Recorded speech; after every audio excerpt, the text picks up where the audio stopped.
നമ്മുടെ ഈ മ്യൂസിക്കൽ ആൽബത്തിൽ അഭിനയിച്ച കുഞ്ഞാള് അതിനകത്ത് വളരെ പൊടിയായിട്ട് ഓടി നടന്ന ആള് ഇന്ന് കുറച്ചധികം വർത്താനം പറയുന്ന ലെവലിലേക്ക് വളർന്നു അല്ലേ?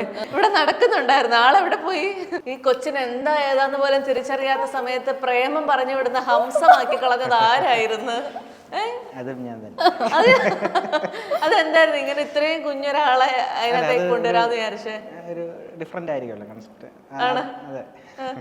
ഈ വാവയ്ക്ക് ഇപ്പോഴെങ്കിലും വാവയാണെന്ന് കണ്ടാൽ മനസ്സിലാവോ? മനസ്സിലായിട്ടുണ്ടോ? വീഡിയോ കാണുമ്പോഴത്തേക്ക് ചൂണ്ടിക്കാണിക്കും. ഞാനാണോ? അതുപോലെ പിന്നെ ഇങ്ങനെ ഓരോരുത്തരായിട്ട് കാണിക്കും. അവൾ കണ്ട് പരിചയമുള്ള എല്ലാവരും ഇങ്ങനെ ചൂണ്ടി കാണിക്കും. ഇതിനിടയ്ക്ക് നിങ്ങൾ എന്തെങ്കിലും വേറെ എന്തെങ്കിലും വർക്കുകൾ വർക്കൊന്നും ചെയ്തിട്ടില്ല. ഇതിന്റെ പുറകെ മാത്രം നിൽക്കുകയല്ലേ? ശരിക്കും ഇപ്പം ഞാനായിരുന്നു നിങ്ങളുടെ സ്ഥാനത്തെങ്കിൽ ഒരു 100 തവണ ഞാനത് വേണ്ടെന്ന് വെച്ച് എൻ്റെ മനസ്സുകൊണ്ട് ഞാൻ ചിലപ്പോൾ ചിന്തിച്ചേനെ.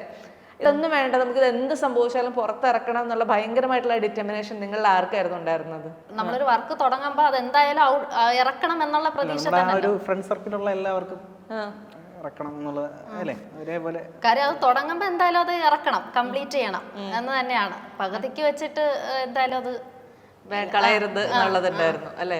കാര്യം ഇത് ഒരുപാട് എഫർട്ട് എടുത്തിട്ടുണ്ട്. അതേപോലെ പുള്ളിക്കാരി ആക്ട്രസ് എന്നുള്ള രീതിയിൽ കുഴപ്പമില്ല, പക്ഷെ പ്രൊഡ്യൂസർ എന്ന രീതിയിൽ കുറച്ച് സ്ട്രിക്റ്റ് ആണല്ലേ? ഇല്ലെങ്കിലേ ചിലപ്പോ വീടും പണയം വെക്കേണ്ടി വരും.